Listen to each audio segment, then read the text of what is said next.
ما في أحلى من أنه نبتدي فاشن نيوز أرابيا بذيس بيوتي. رزان جمال موهبة متميزة. حسناء she's on the cover of all the major magazines around the world، وأيضا كان لها إطلالات أيضا في أعمال عالمية وعربية. رزان جمال كانت the diva of red carpets lately، فكان لها لقاء خاص وحصري مع فاشن نيوز أرابيا. خلونا نشوف ونتعرف مع بعض عن إيش تحب وما تحب and what is her fashion sense.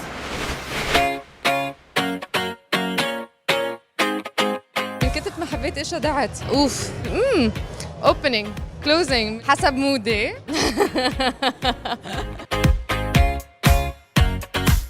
دائما تحرص على أن ظهورها يكون مميز ومختلف. رزان جمال دائما في طلاتها اللوكس المناسبين وهير ستايل دائما مميزة.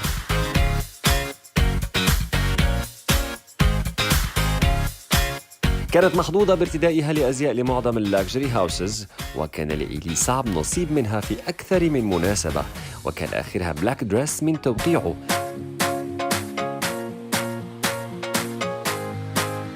كما ظهرت أيضاً بسليت وايت دريس بفيذرز، وكان محبب جداً إليها. اللي لبسته على الافتتاح على الأول طلة لإلي بمهرجان جونا the white one مع الفيذرز. بتصور لما لبست هاللوك كل الناس حبوا كتير وكلهم عملوا كومنتس عليه، فهيدا شيء يعني حسيت حالي إنه هيك مرتاحة كنت كتير فيه وكان كتير ظابط اللوك. المظهر الأنيق اللي بتظهر به رزان ما بيكون أبداً سهل، ولكن بتواجهه صعوبات كبيرة في اختياراته. بيبقى في مشاكل على طول عشان أوقات الدريسز مش بتكون نفسها لما بتشوفيها على الصورة من لما تقيسيها، وعموماً we don't have time because I'm traveling، فلحد يبعت لك الدريس و you have a 50-50 risk تزبط أو مش بتزبط.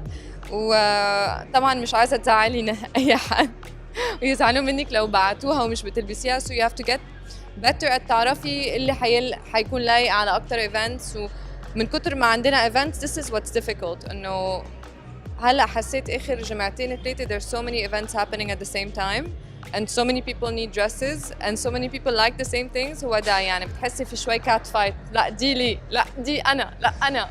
لهذا السبب سألناها هل ممكن أنها تكرر نفس إطلالة سواء خاصة بها أو لأحد النجمات؟ يعني حسب which red carpet، بس عموماً I believe in يعني recycling ونلبس نفس الحاجة، مش بس مرة واحدة ممكن نلبس أي حاجة وخلاص. يعني for me I think it's a mentality إن أنا ممكن it's okay يعني to get a dress and then wear it at another event عادي.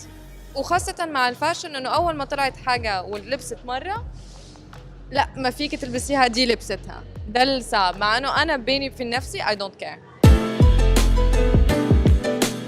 أيضاً سألناها عن أقرب اللوكس للسوبر ستارز اللي بتشوفها مناسبة لها. هلا اللي عم تعمل ضجة مع الفاشن هي زندايا، بس I don't think اللي لايق عليها حيكون لايق علي. فحسب يعني I like different people at different events.